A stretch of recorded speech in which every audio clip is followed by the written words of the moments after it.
Good evening. Good evening. Happy Monday. Make sure you guys share this because this is going to be probably a fast show, but you're going to learn a lot today. From my perspective, as far as being a church musician and a gospel musician, that's the only ones I really care about. So make sure you guys share. If you are a church musician, you might want to hear what I have to say about this long lasting thing. And I covered last 2 weeks ago, and it's crazy. I covered it 2 weeks ago, and it's still going on. But see, I'm not going to take the approach that you think I'm going to take. I'm just going to give you a little bit that you can understand the standpoint or the mindset of musicians that are older or the OGs or musicians that have been doing this for a while and are mode. So let me make sure, let me go back and see if you guys can hear. Let me know you guys can hear me. I don't want to be going and then you guys say, oh, I can't hear him. I can't hear him. I'm not struggle streaming. For once in my life, I'm not struggle streaming. So let me know you guys can hear me. And make sure, like I said, make sure you guys share. Make sure you guys share. Let me make sure you guys can hear me. Somebody type in some ones or something so I know you can hear me. Because I do not want you to miss what I have to say here. This is going to be a very interesting one. Let me see. I think I'm good. Over here. Let me check over here. So I hope everybody's doing okay. I had an amazing weekend. I had a production, and children at my school did a production called The Lion King Jr. It was crazy work because we didn't really have that much time to prepare. You know, most times you're doing plays, you have, thank you, Jameer. Thank you so much. So you don't have that much time to prepare when you're in summer camp. You got 60, 80 kids, running around and trying to get those kids to focus enough to do a production, a play, a musical, no less, is really, really hard work. It's really hard work, but I'm so proud of our children. You guys don't know these children, they put their heart and souls into these productions. Like, really, we had everything. We had props. We had an elephant prop. It was great. It was a great, great production. I can't wait to do the next one. I want to send a special shout out to my wife, Janetta, who played bass on this one. I want to send a special shout out to Mylan Falon. He played keys, and Hugh Max, he played drums. It was 3-piece, and then I did the stems and everything else. But it was a great, great performance, and I'm very, very proud of what we were able to do. You're talking about some ages 6. We have some older kids and some younger adults, but the range there and the attention span that you have to deal with 6-year-olds, and then to have them focus enough to do The Lion King, that was crazy. It was great. It was great. But anyway, moving on with the show. One thing that I saw when the pandemic happened, everybody was cutting their hair. Everybody was doing haircuts, self-cuts, whatever. And I'm an advocate of men learning how to do their self-grooming, cutting their own hair, or even doing just the minor stuff, maybe trimming your beard down. I'm an advocate of that. I believe men should learn how to do these things. On top of shower, that's a whole nother conversation. But yeah, I believe men should learn how to do it. But I saw this video, and if you're gonna cut your hair, do not do it like this. Do my own little style, you know.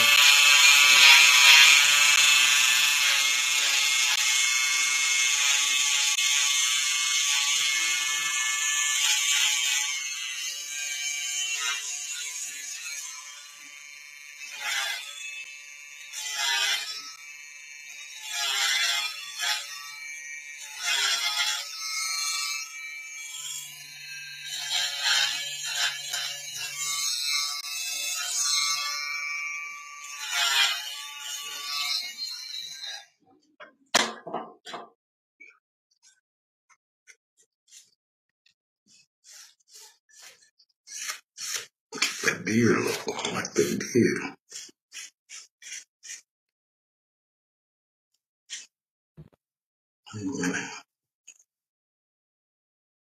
Oh shit.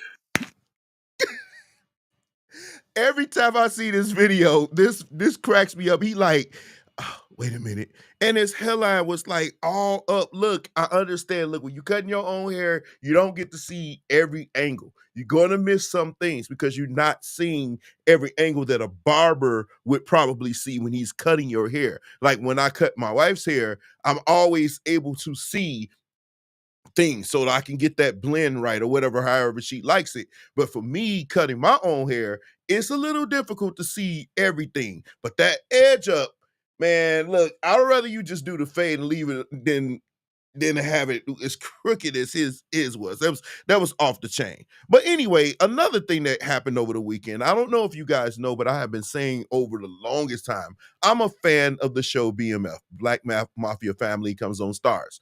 I've been following it since year one, episode one. And it took me a while to get into it. But one of the things that I saw happen over these years was the element of the family structure, which was between Charles and his wife. Now, this is Lucille, the chick he cheated with. So if you remember in season one, he cheated on his wife with this woman. I mean, it was crazy. I mean, I think he had 2 sessions with her, and I think it was probably a matter of 4 or 5 strokes between all of it. You know, he lasted the second one 3 more strokes. First one, he was like, he was done. But the second one, he kind of tried to do a little bit, but it didn't last long for him. God bless his soul. But anyway, when his wife found out about it, she was really, really upset. She went off on dude, and I mean, justifiably so. And, you know, it caused some issues. She decided that she was done and everything. And then they lived with each other. Like, I don't know what that element was, you know, like either you're going to leave or not or whatever. But the seasons went on, and then the disrespect that she was showing him was just off the chain. Season after season, every time he had something to say, she was undercutting him and everything else. So this last episode, he decides that he wanted to stay in Atlanta with his children. Now, she ain't to get what's that? Public assistance. Because you remember back in the day, if a man lived in the house, you couldn't get public assistance. Y'all know we can go into why that existed. But nevertheless, you couldn't live in the house as a man. And so she decided that she wanted to choose public assistance over the man being there, over the man that she hadn't even divorced yet, right? So when he got to Atlanta, he saw that he could live it up down there with his children, with his son. And he was like, man, I'm not coming back to Detroit. I want to do something here. And so he said, hey, I'm not coming back. Now, I'm not going to give it away. Hopefully you haven't seen it, but this part did make it to the internet, so you've already seen it. Then he said, then she said, Charles, please don't leave me. And he was like, no, listen. He says, it's time for us to find out who we are apart. Not like some of y'all. I'm happy to be apart. It should be separated apart. You sound that. Please stop doing that, y'all. Please. That's a struggle bus. We don't do that over here. But anyway, then the next thing he says, listen, everything's going to be fine. I know it. And then the last thing, well, it wasn't the last thing, but the second thing, she said, no, I don't want to be alone.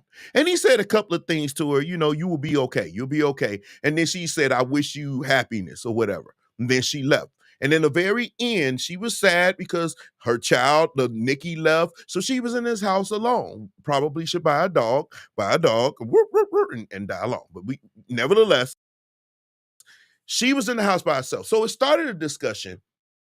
And to me, going back to season one, when she disrespected him, wasn't handling the money he was bringing home right. She disrespected him. She was withholding sex from him. He wasn't getting none at all. And she threw away his magazines that he was like at least trying to get himself off one way or another. And then meanwhile, like I said, keep talking to him, bringing him down, emasculate. I don't know how long you think, and the people that was defending her, how long do you think you was going to let this man be disrespected and think there was going to be no backlash? And see, we all see the cheating, which I'm not justifying. He's wrong for cheating on his wife. But we totally ignore the way he was treated before that happened. Why would you wait until you see this happen? And it's unfortunate that some of these people still ain't seen nothing that she did wrong. See, we're different. The way you feel about a man cheating is about how a man feels about being emasculated. You talking to him crazy. You being disrespectful. You doing all that stuff to him. And then on top of that, you withholding from him. What do you think he's going to do? I mean, he wrong, but it's certainly not shocking that he had 5 strokes. Not to me. So when it happened, I saw it coming a long way. And the bad part about it, the woman he had that affair with, she saw it coming too. She saw this coming too. She knew exactly what she was doing. She saw a weak man. She knew exactly what was going on in their home, and she pounced on him. Does this justify what he did? No. But I'm going to say this one more time. For y'all that thought the way she was treating him was okay, or even after that, the man tried to work it out with you and you decided to just beat this man to dust, you're going to get enough of emasculating these men. Please explain to me how you want a man to be loyal that you've emasculated, how you want a man to lead that you've emasculated. How do you want these men to be men when you treat them like children? So what do you think gonna happen when you put him in a child mindset? He's going to behave like that. And instead of you both, like adults, coming together saying, look, this was my part in it. And he says, this was my part in it. And then we work together towards a solution that works for us and the family. And we move on. But that's not what usually happens, because when I read the comments, it was people defending her. He was wrong. You don't do that to your wife. You don't. But we got to throw some blame her way as well. All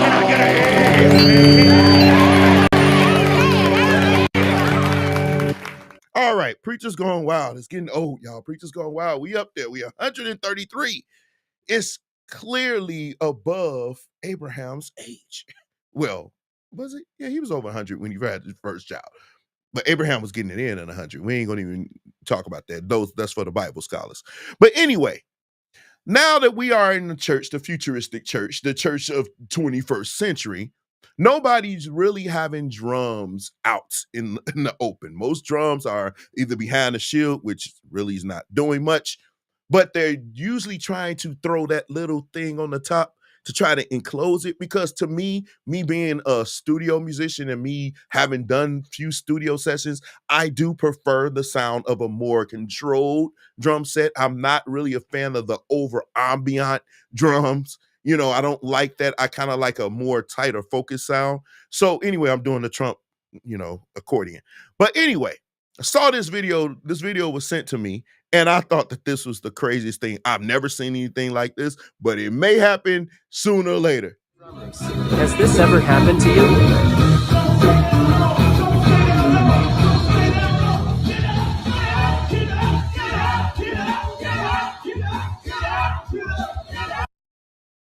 The song was hitting. I'm over here bobbing my head, y'all. Pause.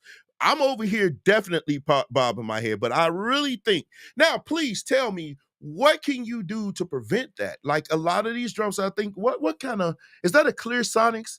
That's a Clear Sonics, I think, drum enclosure or whatever. And they usually take and put those things on the top. I guess that's extra, isolation or whatever. What can you do to prevent that? I guess that's my question. What could be done to prevent that? I don't know. Because for me, I'm looking at this and I'm saying, this is crazy. You got this thing falling on the drums. And I'm like, if that ever happened to me, I don't know if I could recover. But big shout out to the drum because he did hold the beat. But I want to know from you, what could be done to prevent that from happening? That's what I want to know. Something funky happening on my screen. It's always a struggle stream over here, I promise you. Hold on a second. I might have to go to my phone for.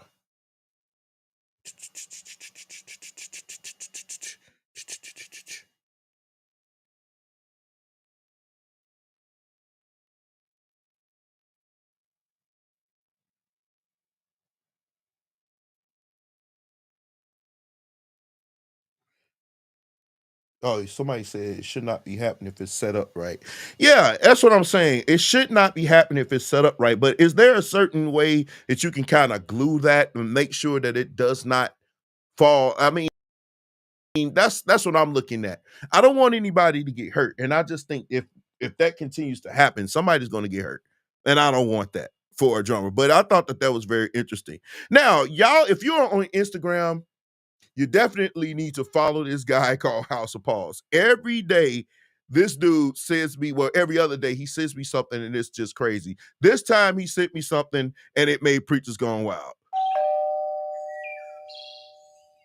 And I remember Pastor Dormer saying to us as officers in the church, he would say, just keep me wet. Just keep me wet. Always ready to go into the pool. Just keep me wet. And so it's good when we can keep the pastors wet. Say amen. And we are happy and excited. Pause. I don't want to keep my pastor wet. I don't want to keep my pastors wet, but I'm gonna tell you this.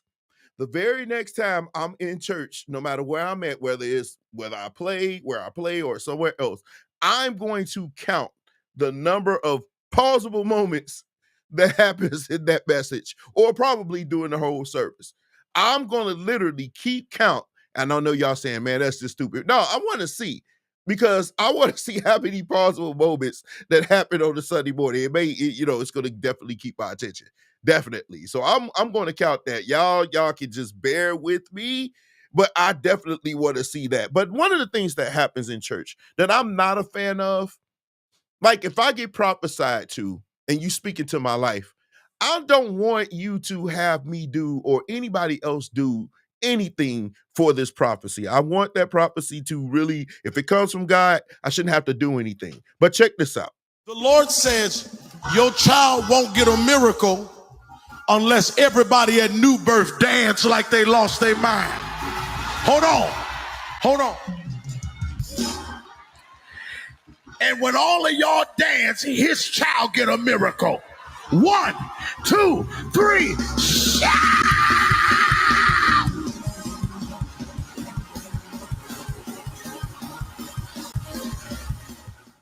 I don't want my blessings tied up from what somebody else needs to do for it to happen.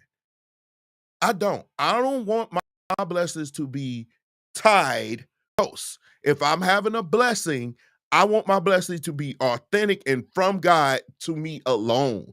If it's predicated on somebody else shouting, running, barking like a dog, I don't really think it's going to work for me.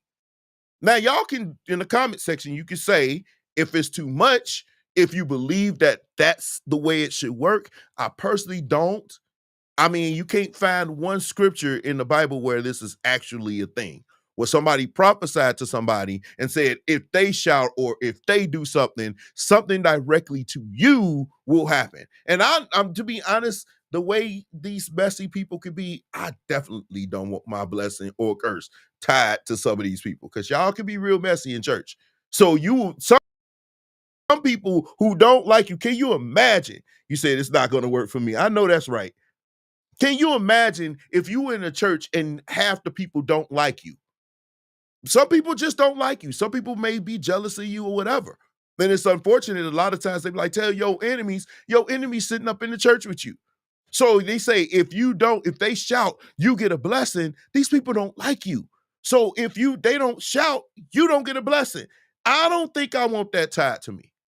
That's just me. Y'all can tell me I'm wrong, but I just hate that we sit through this or this happens. I remember one time I got prophesied to. I'm not going to say the name. I think I said it before, but I'm not going to say it today. And I was told that if I run around the church, that I'm going to get whatever. I think it was like have businesses or some junk I didn't really care about. And I sat there. My first mode, I'm not doing none of that. But he reiterated, you still sitting here or whatever, man. I'm like, in my mind, I was like, I don't want to have to do this. These people looking at me, the camera all up on me. Man, it was probably one of the most embarrassing moments in my adult life. I did not like it. And guess what? That still didn't come to pass. I'm still waiting on it. I'm still waiting on that and a couple of other prophecies that was said in that same said service. But me walking around clapping my hands, it didn't work for me.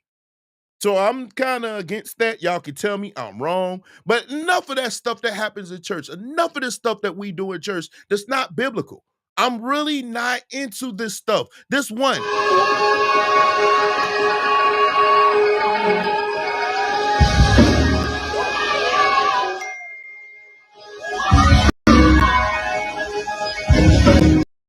See, that's what I'm saying. You got people laying down, you throwing all sorts of rice and confetti. At what point in church is this necessary?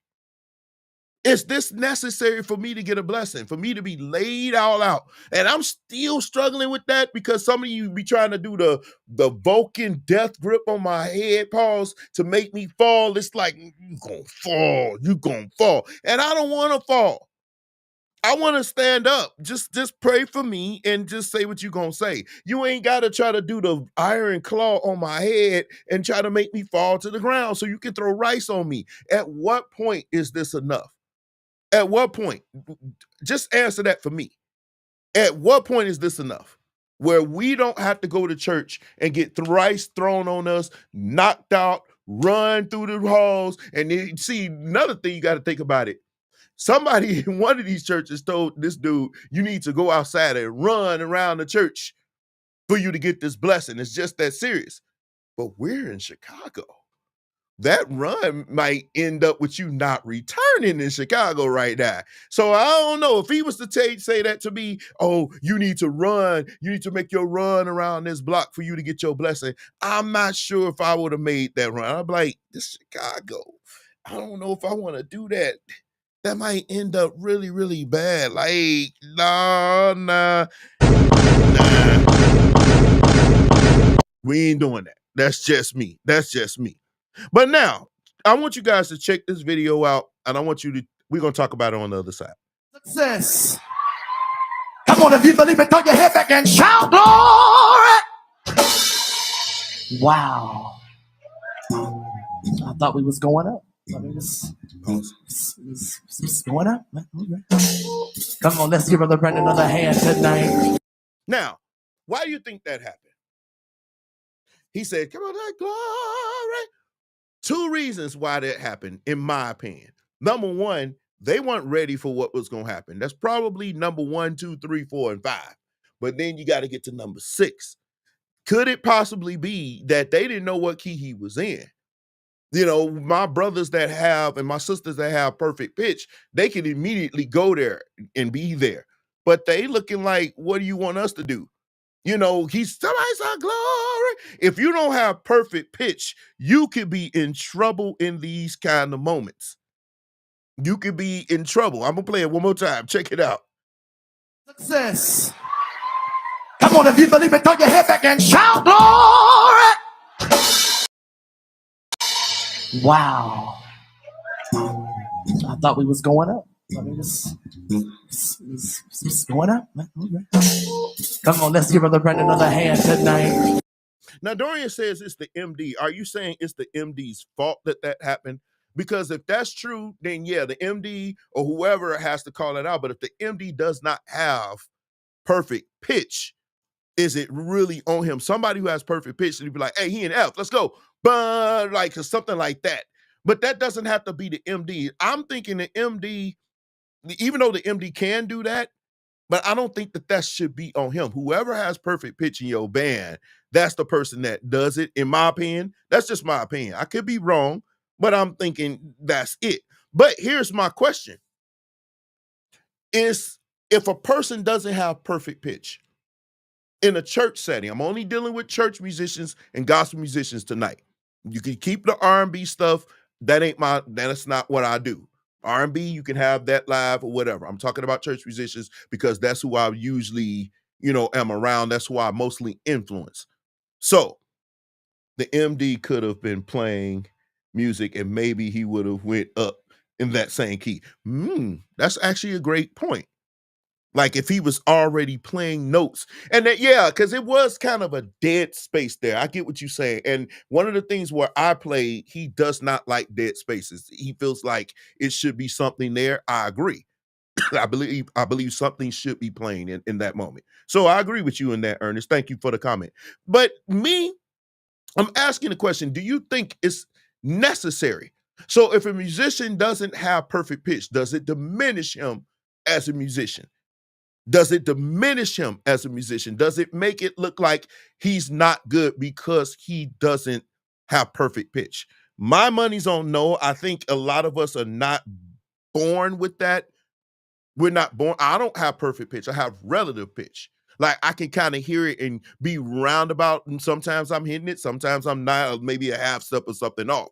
But those guys, like the guys in my church, some of them have perfect pitch. So we look to them and they usually like F, let's go, bah, or something like that.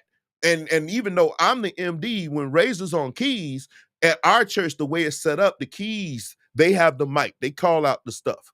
And I'm really administrator. I do call off stuff every now and then, like in the rehearsals, I, organize and run the rehearsals and stuff like that. But when it comes to church setting, I'm smart enough to know, let the guys who can do this take over that part of it. And then it doesn't diminish me as a leader. It actually makes me smart because I can delegate. Good leaders know how to delegate. We know how to share. You see what I'm saying? And even though it doesn't diminish my ability as a leader, it actually helps the band. And if the band looks good, then I look good as a leader. I look good as a leader. He said he should have been playing some background music. Yeah. So you're not the only one that agree with that. I agree. I don't think that a musician, if he doesn't have perfect pitch, it diminishes him. And I don't think in the church setting today, if you are the MD and you're the bass player or even the drummer or guitar player, it doesn't diminish you to let the keyboard players or whoever has perfect pitch say, hey, F, then we go. Y'all, and I think that's what happens in church. We get our egos get in the way and we lose the big picture. The big picture is the service not having hiccups. The big picture is us playing together as a unit and nobody's shining. Because one thing I've learned, each and every time one of these people try to make it about them, we go down in flames. We go down in flames, have everybody in the church looking at us all crazy. Like, what's going on? So no, we don't do that over here. He said, yeah, he just wasn't paying attention. If the MD ain't paying attention, guarantee the rest of them aren't either. You know what? That's true. That's true. Y'all gonna see me do some, because it's one that I just made. Let me see. Is it here? No. Oh man, y'all about to see me do some production work, because it's one video that I definitely need to put here. And here we go. I'm gonna do a video and show y'all how I'm doing this, but I can't do it right now. Hold on.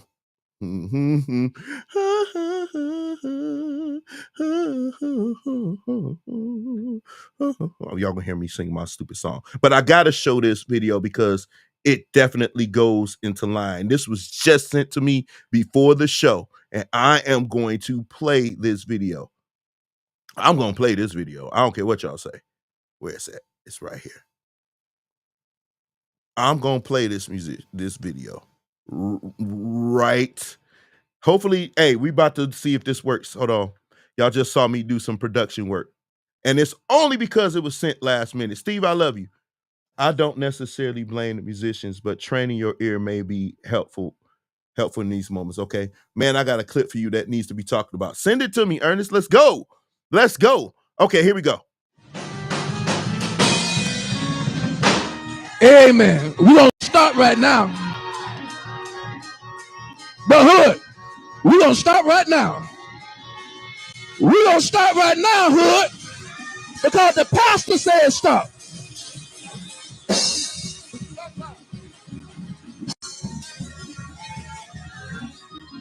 Stop. Stop. You won't defy me? After the day, your service are no longer needed. Your services are no longer needed. So I've seen this happen more times than you ever can imagine, where the preacher tell them to stop, we trying to move on, and they still trying to shout to people. When the preacher say stop, stop, It really means stop. Like, I'm like, dude, when he says stop, hold up, stop it. Stop it. Don't try to do all that extra stuff. So he told this man, my wife counted it. It was at least 6 to 7 times he told him to stop. Now, I know we've been in churches where he says, stop it. Y'all better stop it. Because Ricky does this all the time. Don't push me. Y'all got to stop. We know what that means because we played in this band. We know him. We got a connection. But some preachers, especially during offering time in Church of God in Christ, when they say stop, that means stop. Just sent to your messenger. When you're on a praise break, ending the song, a high vibe, the tone for the service, the deacon comes and ruins it with the hymn. Yeah, I mean, and I've seen that, but you are under their authority. And when they say stop, you stop. And when he came see, the thing is, even if you thought that maybe he was just playing, I want to keep pushing it, because you heard the people screaming, it was getting there. But when he came over to that organ, he moved the mic and he said, stop. Right there, I probably would have been like, I don't think I'm going to stop. Now, if you really don't care and you wanted that to be your last service anyway, then go for it. Go for it. Go for it. I'm going to play this thing one more time. Amen. We're going to start right now. But Hood, we're going to start right now. We're going to start right now, Hood, because the pastor said stop.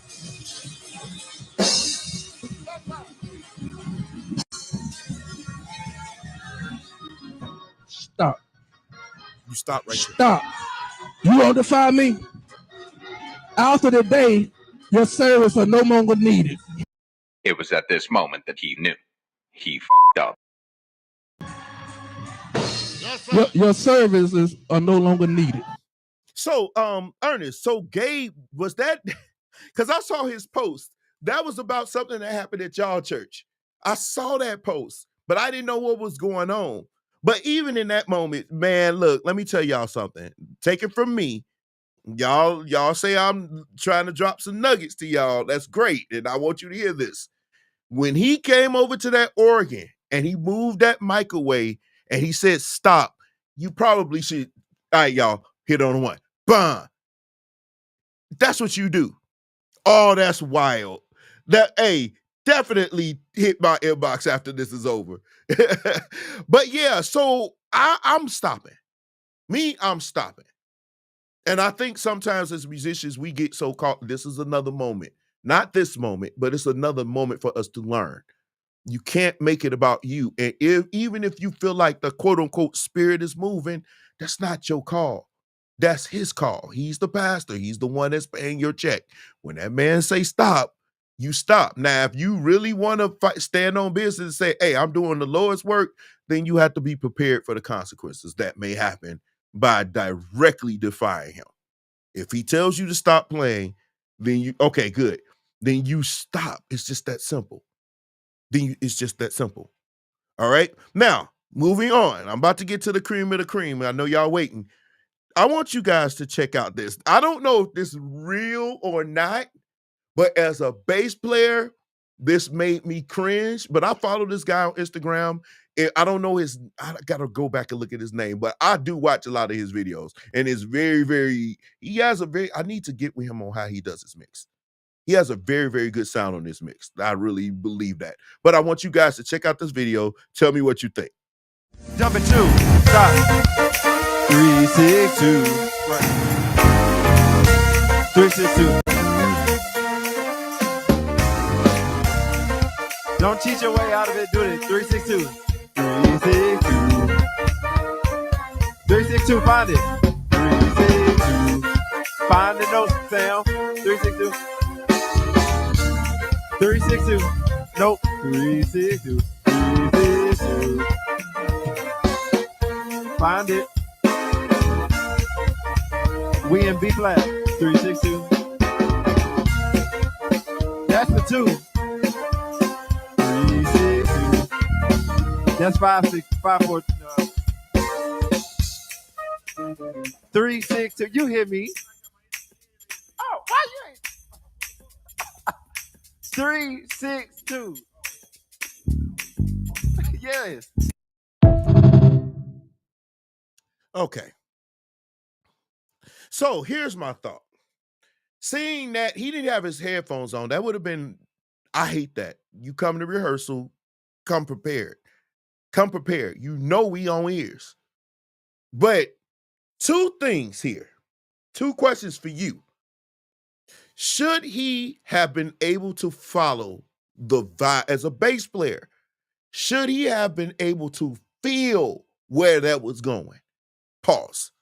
Should he have been able to kind of guess from the chord progression that it's actually 3-6-2?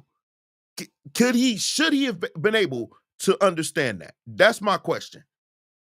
That is my question. Even without ears. But he kept calling 3-6-2, 3-6-2. And if you listen to his left hand, he's actually playing that in certain parts. Like, you said that's ridiculous. He didn't have his ears on, but buddy couldn't find. I'll say buddy couldn't find it. He be killing though. No, I could tell from this little clip that he's probably killing. Because he's tried to put off a run and whatever, but you can't cheat your way out, like he said. But I'm thinking, as a bass player, should you hold it against him if he could not find 3-6-2? Because if he couldn't hit the chords, then we already jacked up. We already jacked up. He couldn't hear you saying in the talk back. I get that. But if he can't hear the chord progressions, then we definitely having a problem. Still should have been able to catch that and lock in because he was repeating over and over. That's what I'm saying. 3-6-2. And it leads me to my second question.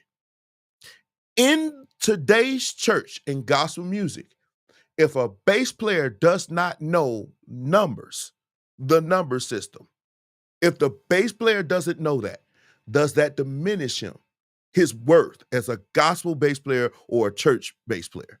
Does that diminish him? Which means, like, when you see him coming, you're less likely to call him for a church setting because he can't follow numbers. Is this something that can go against him? Should we hold that against bass players who don't? Because believe it or not, there are some bass players that want to be hired at churches but don't know the number system. So you calling out 3, 4, 5, they don't know what that is. Or if you say 3, 6, 2, 5, 1, they like, what is this? Is somebody's phone number? You know, some chick I can call later, 36251. Okay, I'm gonna call her. You know, so that's my question. If a bass player in today's church does not know his numbers or her numbers efficiently, does that diminish them, their worth in said church or gospel music? That's what I want to know. And Danon says, yes, because there are so many improv and spontaneous moments where you don't rehearse. That's definitely true where I play. That's definitely true where I play. I thought the same thing. That's why I had to go search his page and see if he could really play. See, y'all making me cough. This air is in my face. But that's my thing. You had to go to his page to see if he can really play. Now, I really believe he can play based off a host of things I'm listening for or I've seen, even from this little clip. I believe dude can really play, but just asking this question, if he did not know the numbers, would you hire him? Would he be worth? Whether we should or not, it's definitely held against him. Okay. Yeah, it does. Hate to say it, but it does. Diminishes his value. So we already know bass players in a church setting right now, it does hurt you. If in today's church, there has not been a church that I've been to over the last, 5-10 years where they're not calling out numbers. D, let's go 3, 4, up, 5, or however you do it. Now we can guess when they say flat 7, some people say flat 7. Some of them don't know what that is. Or flat 6, which is what Janetta would say, or my wife would say.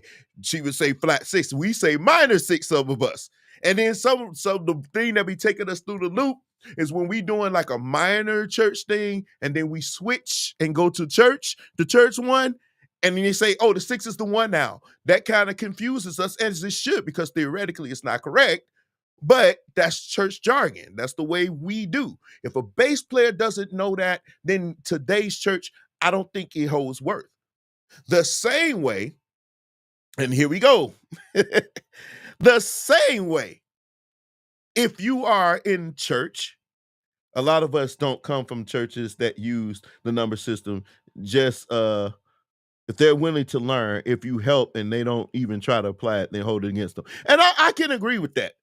But if they're not trying to learn, but I think initially, babe, coming in, their worth is diminished because we got to wait and teach you something that if we hired you, we need you to know. Like some churches are willing to teach you, and you'll find those churches, but then you got some churches that are on another level. I doubt it very seriously if you can go down to the Potter's house and they be willing to teach you the number system.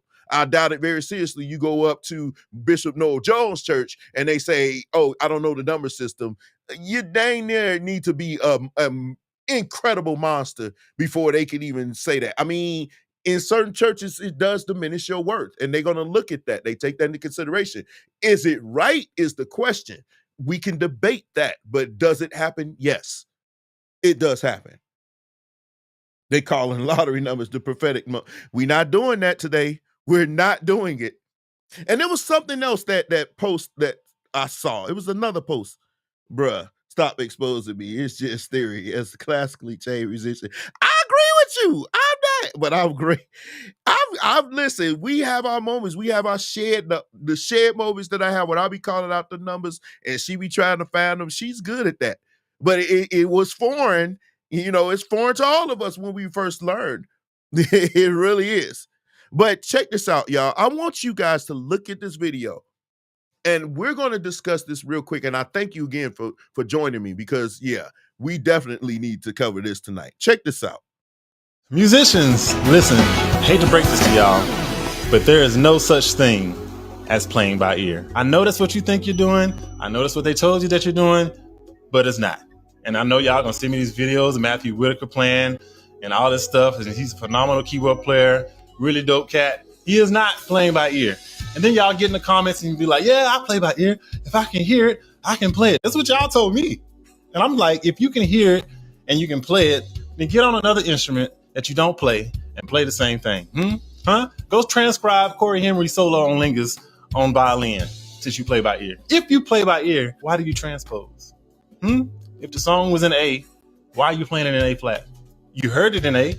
If you play by ear, then why is it that your chords still sound the same way that they did 20 years ago? You don't need to practice. Just listen and play it, right? And then y'all get on this whole, well, perfect pitch, what is that? Perfect pitch ain't got nothing to do with it, y'all. I know people that have perfect pitch that don't even play an instrument. So why can't they just get on the instrument and start playing? There is no such thing as playing by ear. And for a lot of you, the very fact that you think that you play by ear is the reason why you are not progressing. Okay. I'm a fan of C-Dub. I actually purchased his Whoop triggers, and I think that is probably the most genius thing I've seen come to churches in a while. Outside of the stuff that Mike is doing with his loops and his his expansion and stuff that Jay Akins has been doing. But when I saw Whoop triggers, I was like, oh, this is game breaker. You actually built an app. J Rhythm, build an app for your loops. Build an app. I'm a techie. I got masters in IT. Let's talk. Let's talk. Let's do that. Let's build an app for your loops. Like same thing C-Dub did. It'd have been nice if he helps you do the loops, but I love C-Dub. I love him. No criticism, except for what I'm about to talk about. I think you're splitting hairs here when you say learning by ear. I think you are splitting hairs. When someone says they're learning by ear, they really mean that there are no musical notes, there's no tabs for bass players, there's no sheet music, there is no one there to physically teach them. They're listening to said song or record and they're figuring out their parts by listening to what they heard and they're playing their instrument based off of what they heard. So when they say I learn by ear, they're not saying I can anything I hear or in the world I can play. What they're saying is I learned not from sheet music, not from books, not from lessons, not from training, not from anything like that. I've learned by hearing what I was the bass. Like for me, I learned by listening and hearing Goucher, Joe Smith, Steve Huff, all these great bass players, Anthony Harmon. You know what I'm saying? I learned from those guys. I learned from my constituents. I learned from Sheree Reed. I learned from Tony Russell. When me and Tony was shorties, when I first heard him, I heard things that he played. He didn't sit down and show me anything, neither did Sheree, but it was some things that I heard that I was able to remember and apply that in my playing. That's what that simply means. I really think you know that. I really think you was just trolling because you've been trolling on for a long time. But for somebody that says to myself, I learned by listening. There was no sheet music. If you put sheet music in front of me, I couldn't figure it. It looked like a bunch of ants written on a paper. It didn't make sense. It makes sense now, but it didn't make sense then. When I first started learning, when all I had was a record player and I had to keep getting up, pause, to gotta go back. And don't let the record be scratched because you can and you gotta stop it. Put it back down. That's the way I learned. There is no sheet music. I never had a formal training in my life. Nobody's ever given me a lesson in my life. And the only way that I learned how to play was through listening to other great bass players play their instruments. And I had to learn that way. So when somebody says they learn by ear, that's what they mean. Of course, they can't hear what Corey Henry did and transcribe it off rip. That's not what they're saying. But here's the thing. There ain't too many bass players that play something note-wise that I can't hear and play. Now, when we start talking about the technical, when we're doing like slurs and pull-offs and all that kind of stuff, I kind of need to see what they're doing because there's so many ways to do it on bass. But as far as the notes, yeah, I don't need sheet music to hear it. That's all they're saying. And I think, like I said, sometimes in the musician community, we look for ways to put ourselves on a certain level so we can look down on everybody else. Not saying you did, C-Dub. I'm saying musicians. Because that's what this transposing thing did. It exposed those high and mighty musicians that really was not trying to help. And guess what? That number is very small. Because majority of the musicians that talked about transposing, they really was doing that to help you. They really was. But I think we have reached this era of celebrated mediocrity. And so what do you mean celebrated in mediocrity? You think about it. In sports, back in the day, you could play zone in the NBA. Back in the day, you had to be fundamentally sound to play in the game. You couldn't just jack up threes and everything else. You had to know the games. You had to know how to work around screens in defense. You had to know how to chase around back screens when you're getting elbowed. You had to learn different aspects of the game to succeed. But you fast forward to today, and everybody just wants to shoot threes. But we want to celebrate those people and say they're greater than the dudes of old. And we trash the guys that actually have to put in the work to learn the full game of basketball, not just getting the ball and just jacking up threes from 40 feet. There's more to the game than that. Nobody's boxing out anymore. Everybody, you literally got 6'3" point guards averaging more rebounds than centers in this league. Why? Because nobody's boxing out. Nobody's playing for position. Nobody's doing none of that. Nobody's playing defense. Nobody moves their feet. Nobody uses their hands. Nobody does these things, the basic fundamentals. So when the older basketball players are looking and saying, hey, we don't respect this game because y'all didn't put in the work. And y'all didn't go through what we needed to go through to become better basketball players. You just get a ball, can hot dog, do some couple of stuff, and shoot threes and don't play defense. They don't respect that. Let's go over to the musician side. It's the same thing. When Kevin Powell left his post that I have here. He said it's crazy that if we take away the transpose button in Ableton from some of you, he didn't say all, he didn't say most. He said some. And he said, you are literally nothing, and that is sad. Okay, bye. Please go and perfect your craft. Now, some of you looked at that as bashing. You looked at that as bashing. Why? Because you've been celebrated in your mediocrity so long that when somebody actually gives you constructive criticism, you look at it as hate, you look at it as bashing. But then you turn around at the same time and say, the OGs don't help you. You cannot have it both ways, because the way that you are helped is sometimes being criticized in the way that you need. Because just like a bass player that can't follow numbers up in the church today, is his value is diminished in the church. In gospel music, a musician that cannot play in all their keys, your value is diminished. Why? Because sooner or later, you're going to walk your aspiration in the church that got a regular B3, and God help you. Because last I checked, gospel music is in every key now. Every key. I'm back to tuning in the A. Back in the day, I would never tune the A. Why? Because a lot of gospel music was in flats and sharps. But gospel music is everywhere now, so I can tune the A and be okay. I love A. I'm loving A. Wow.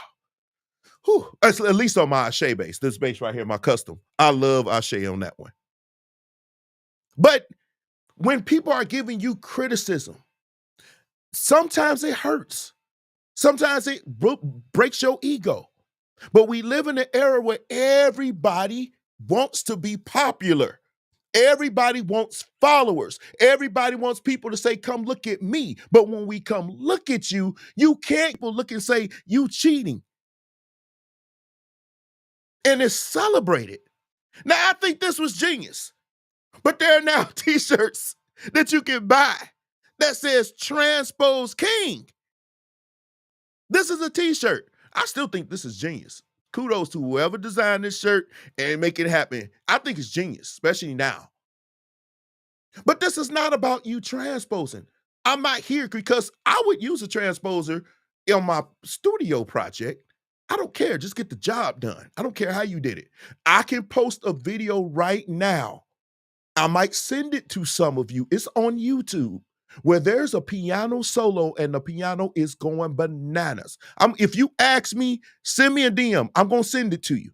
The piano player is going bananas on that solo, like straight jazz, going crazy. And you will be like, man, he killed that. That's me. And I'm not even a piano player. I used MIDI. I understand chords. I hear chords, and I understand different modes and scales. And what I did was I used MIDI and I put that on there, and you can't even tell. Like some of you real keyboard players, you probably, I can tell a little bit, but a lot of people, when we put this record out, they could not tell. Would you see me as a keyboard player? No, because you saying we using technology, right? So me using MIDI is technology, so I should be up there. You should be celebrating me as a great keyboard player. I play organ on this whole record for the most part. I play organ using MIDI. Does that mean I'm a great keyboard player because I used technology? No, that is not respected. Why? Because you should be playing your instrument to the best ability. If somebody that don't even play keys can come up and make up stuff in lines better than some of you, because that don't make no sense.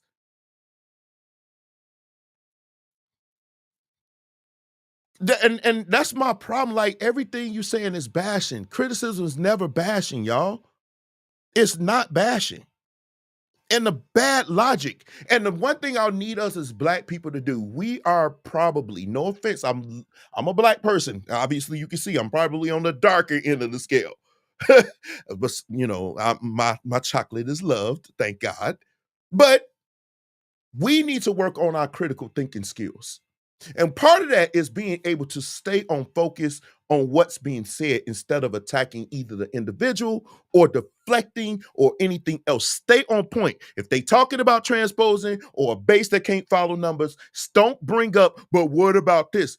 That makes you horrible at critical thinking. We're not talking about that. We're talking about this one instant.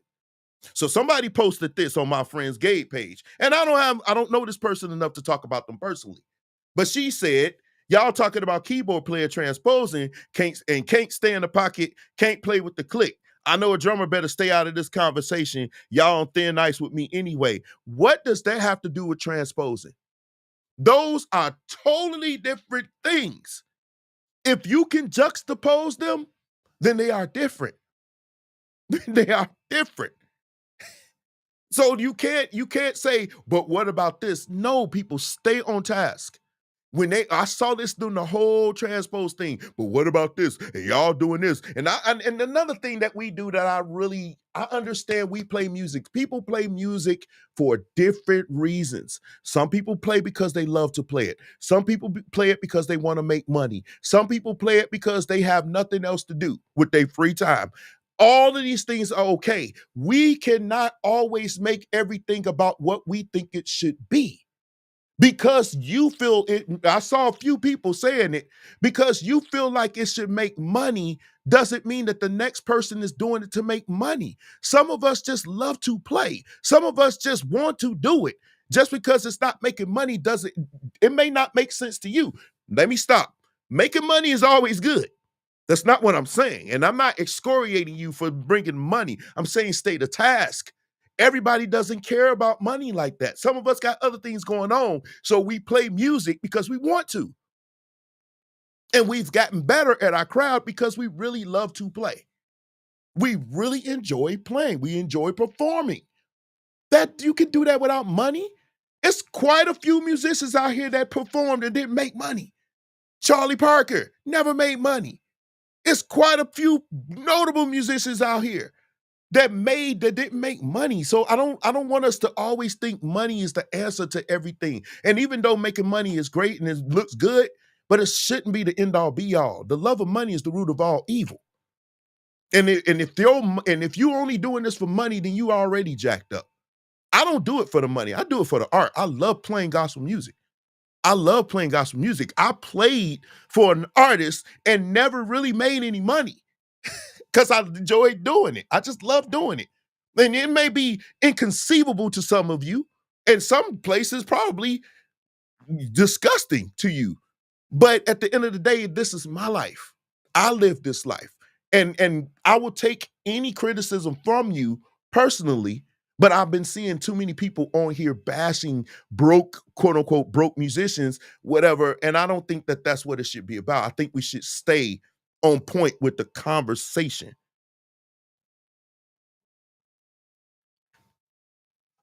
Uh-oh, wait. Whoa. I'm reading something. Ashamed of nothing but offended by everything. Right, taking story. Oh my God, might say. False equivalency. Oh, there you go. Learn something new. Too many of us have a low bar, and it's about playing to create. It's about playing for attention. That's true. Go and play with your mama, girl. Lord, making money off of playing other people's loops. And see, I don't want us to get to the point where we're actually chewing each other up for an opinion either. Like, an opinion is opinion. And I think that's what happened to Kevin. He left his opinion. Now, to say, when he said you're nothing, he didn't call you nothing. Why are you taking it personal? He's basically saying, if we take away the technology that you've abused, where are you as a player? Because one thing we can't lie about as musicians, credibility is everything with us. We can never stop. We can't stop the cap.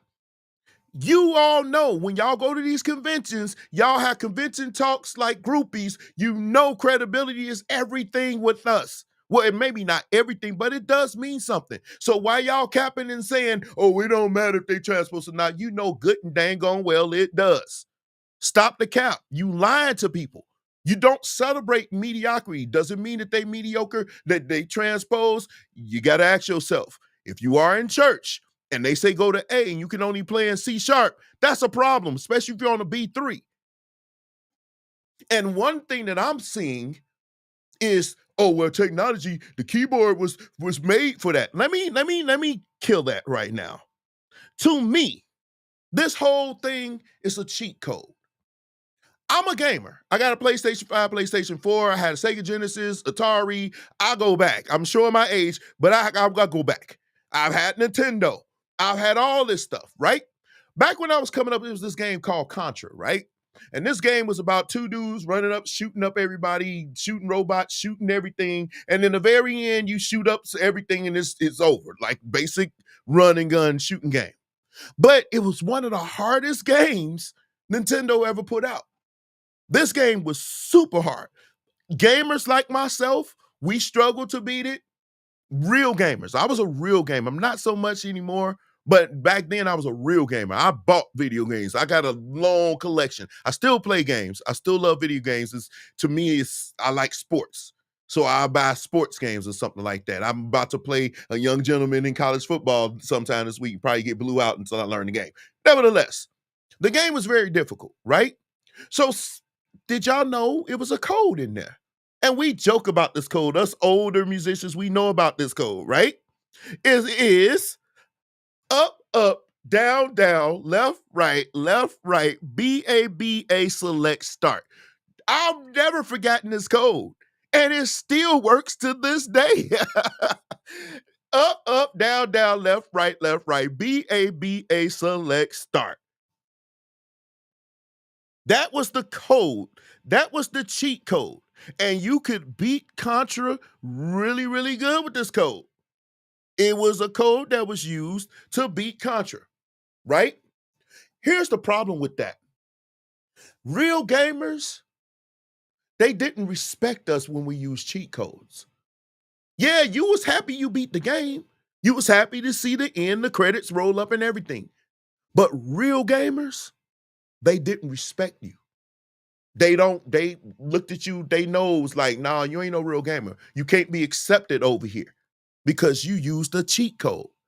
For a lot of us, that's what they view, that button that changes pictures for you. That's cheat code for them. They saying you cheating. You're not putting in the work. You're not putting in the work to become the better gamer. You're not putting the work to become good at what you say you love to do. You can't have it both ways. You can't say, I love this and this is my life, but if it's your life, why are you not doing the work? And that's all, when I see people going at the T word, that's all I'm seeing them saying, you love it, then put in the work, learn your craft. If this is what you do. Now, if that ain't what you do, then fine. And here's the thing, stop saying people hating on you. Nobody hating on you. You have to do something for somebody to hate. If you have Grammys and you've transposed, then celebrate and go ahead. But you can't get mad when they want to hear you play and they sitting over your shoulder and you struggling in A. You struggling in D or E, pause. Woo, super pause. You struggling in these keys. You can only play in G flat or D flat. You can't get mad at them for losing respect for you. Again, I say, in our community, respect is everything. So you cannot negate that. There's no way to circumvent that. And if you didn't know that, you wouldn't be on social media with the little blue check behind your name. You definitely verified yourself, so you want to build up your clout. You up here chasing clout, but at the end of the day, now when somebody calls you to the carpet, now you want to get in your feelings. It doesn't work like that. When I struggled with numbers when I first started, I learned it. I took the time out to learn the system. It wasn't too hard, but I learned it. If I had people say, oh, if you got to read, I asked my wife to teach me how to read bass music. I know treble music. I played trumpet. I played F horn. I know treble clef. Bass clef was always a mystery to me. But she helped me do that. And I put in the work to learn how to read. She went on tour for like 2 weeks, came back home and I was reading, playing music, sheet music. And she was like, whoa, let's go. So I just don't want us to be caught up in taking criticism the wrong way. And even though I'm not talking about whether or not it's right or wrong. And somebody said something that blew my mind. And then I'm going to go. They said, well, it's only been around on keyboards. It's transposing only been around on keyboard. That's a lie from the pits of hell. It is. The first piano that was able to change pitches like that was made in 1801. And it was designed by a man named Edward Riley. Look that up, Edward Riley with an Y, not an I.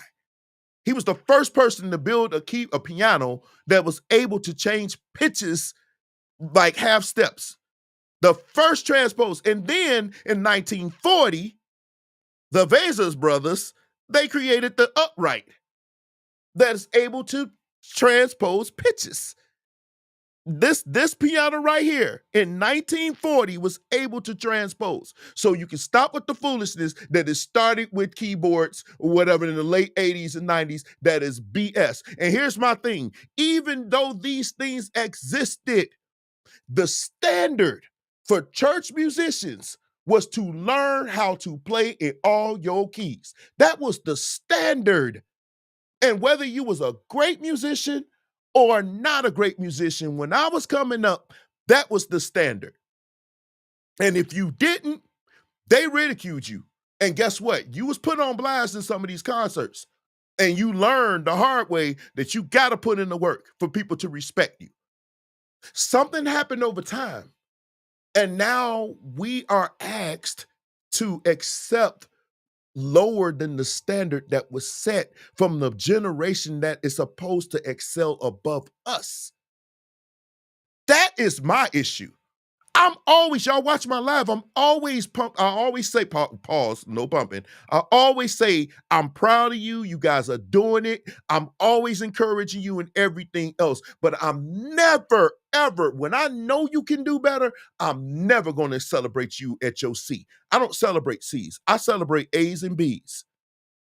And if this is something you want to do, I accept nothing less than your very best. And if you telling me you can't put in the time and you can do all these licks in A flat, but you don't want to learn how to do it in A, then I cannot accept that. I only accept and will expect the best from you.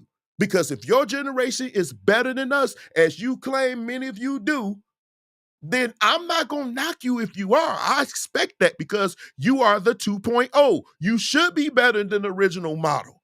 But if the basic standard is for you to be able to play in all your keys, but you saying you are the new and improved model, but you can't even do the basic standard, that don't make no sense to me. Because I'm thinking 2.0 version not only can play it on all their keys, they can play in them fluently and do everything in every key that they can do in their main ones. That's 2.0. 1.0 or the regular version, we just knew how to play in all our keys. You see, I expect you guys to do better. And that's the encouragement I got for you. I don't accept mediocrity. Not when it's something you say you love. If you are a musician, you say you love to do it. I don't care how much money you got. I don't care about that. I want to see you do the best you can in your instrument. I want to see you grow and your mind is blown by the stuff that you can create because now you put in the work. If you are making money and they say, well, it's making money, it's all, man, I don't think that's not it. That's a poor way to think. As far as we are in the arts, we are in the arts. We are the creators. We are the ones that create. Our minds are not limited to just making $1. Our minds are, we can create anything musically. We can create emotions. We can create emotions. Our music and our creations can put people in different modes in their life. We can create anything we want out of somebody's personality or emotions based off of what we play. We ain't limited to just money. That's not it. That's not it. That should never be it for us as creatives. It could be, it's a thing. I'm not saying you should aspire to be broke. I'm certainly not saying that. But I'm saying it shouldn't be the end all be all. Because just because you can make money doesn't necessarily make you a great musician. There are many great musicians that are rich, but there are a lot of rich musicians that can't play. I mean, come on, man. That's not what we should be about. That's just my opinion. Let me see, Janetta. This man lives for researching history, laughing but serious. He said, I did my research. Yes, I did my research. And I always want to present something in a way that you probably never heard it.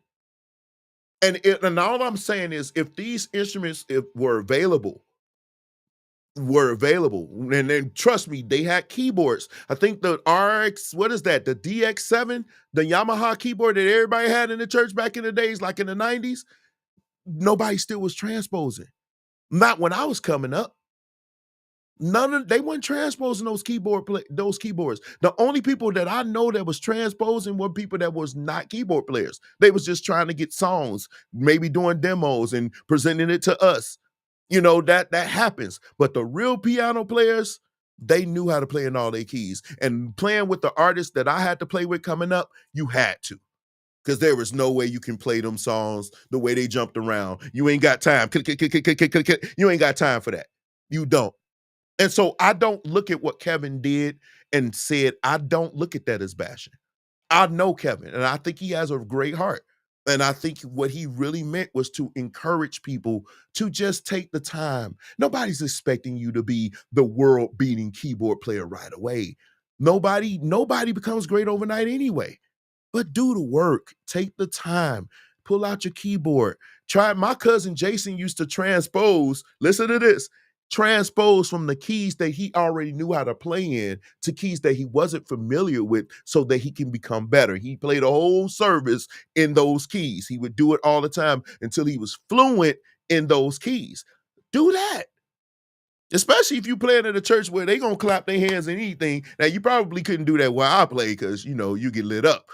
But we all over the place. And transposing won't get you far over there. It won't. Let me see. What is really mediocrity when it comes to music? Is it determined by who you play for or the artist, or how do we gauge it? Well, most of the time we gauge our peers based off of like their ability. It's many things. I don't really think it's artists, because you can get a gig with an artist and not be very good. By very good, that means how can you it's kind of hard to explain. Like, people say you're a great bass player.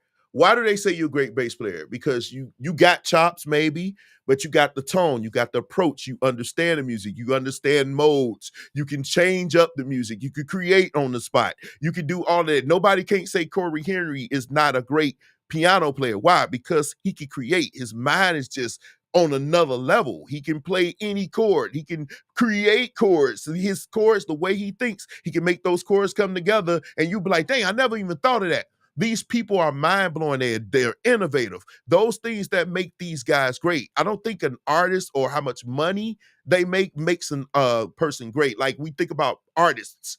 How many people respect these artists? Their use of color, their use of contrast, their use of whatever, however they being political with their paintings. They're telling a story with their painting or even their music. These are things that are taken into consideration when you talk about somebody that's great.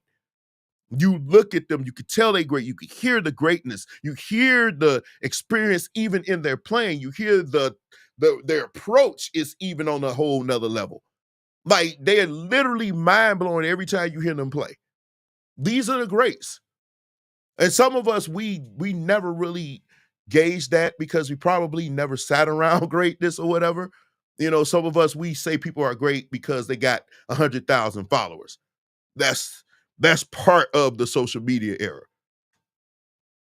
But then again, greatness is subjective. So who you may say is great, somebody else may not. But I think the criteria for being great is not, I said all that to say, it's not predicated on the people they play for or their money. That doesn't make a great musician. It makes them successful if their goal was to make money. So, yeah, exactly. Followers, just because you got a lot of followers don't mean you're great. And I know some of these people are literally slowing down their videos playing stuff, which is crazy. That's a whole nother live. You slow down your video, you slow down, and then you play on top of it. Then you speed it up. So everybody like, oh my God, he pulled off that run, the dexterity and everything else to make you look greater than what you are, but you really didn't. You really didn't. And that's not cool either. And like I said, we're in the age of social media. And then how many times, and I'm gonna be honest, and I'm gonna jump up because I know I'm being waited on. How many times have you seen somebody on social media and you see them got a lot of followers, right? You go to the NAM show or you go to something and you see them up close and personal, and all that stuff that they did on social media, they're not doing now. You see them doing basic pads and everything else, and you like, where's all this stuff that I saw on social media? You getting 100, like, for example, I got a video that's got like 40,000 likes on it, but I played that live. You know what I'm saying? You can't get away with that, but these people in their home studio, like me, I'm setting up cameras, and you can do punches all day. But when you hear them live, you're going to want to hear what they played on their video. And the worst exposure you can get is what they heard on social media. And when they see you up close and personal, it ain't that. That's bad. That's really, really bad. So yeah, I think I don't want us to get to the point that people who criticize us as musicians, that's part of the game, y'all. That's part of the game. Let's not have let's develop some tough skin out here. We're creatives, and people going to criticize us to the day we leave this earth. Be ready for the criticism. And if you are a transposer, listen, if you find where you are, then don't take it personal when people talk about transposers. Don't take it personal. Do you make your money and do what you got to do. But if you are a musician and you really, really want to be better, you want to learn how to play in all your keys, let's just say that. If you want to learn, I ran a search today and my mind was blown. How many videos of people actually teaching you how to play in other keys, how to apply different mindsets as a play. So don't go out here and say people not helping. That's bull. Stop lying. You just need to put in the work. That's it. Put in the work. And I have no doubt that you can do it. You can do it. You just put your mind to it. You can do it. Put your mind to it. All right. I love y'all. So I hope y'all enjoyed my little rant. But I wanted to end that. I want to end this discussion. I probably will never talk about it again. Hopefully it is, but it's not. It's not going to end until people get it. When people start to get it and understand where the older keyboard players, I have no dog in the fight, actually. I'm a bass player. But I do understand. I write music. I produce music. So when I'm working with a musician, it does hurt me when I'm seeing them transpose and I'm like, no, we're gonna change key. Like, can you imagine me calling out a musician that transpose and we go out and we sing Celebrate the King, which starts in C and goes all the way to E flat, and it's on a B3? You're gonna struggle, bro. Or that thing, oh Lord, if that thing break, nah. Those are the things we try to avoid. We try to avoid landmines these days. But make no mistake about it. I love everybody. I love all musicians. I love all of y'all. I just don't take this stuff so personal. Don't take it personal, y'all. Don't do it. I ain't one of those people say social media is just social media. No. I believe the stuff we say on social media can hurt. I believe we can be very malicious with our words. And I understand that. I'm trying not to be that person, but I do believe that a lot of us are really trying to help you because we love you. We want to see you grow as musicians. We want to see you elevate yourself. And some of us, we see the potential in you. And the reason why we're pushing it so much is because we see you being even greater than what you ever could imagine. And sometimes it's frustrating to us because we see your greatness that you don't see. And we feel like you're holding yourself back. The world is your oyster. And we're just trying to get you to get to that place where we can sit back and say, look, that person elevated. It's not because of me. They put in the work. They elevated themselves, and that's the way it should be. So we love you. I know I do. I just want you guys to do better. I want you to be great musicians, bass players. I want you to be better than me. I want to get smoked up. I want to learn from you. I want to learn from bass players. I want to learn different techniques. I want to learn different approaches. But I think we can help each other. But you can't be in a position where you teaching me and I'm saying something to you and you offended because you didn't like that I said it.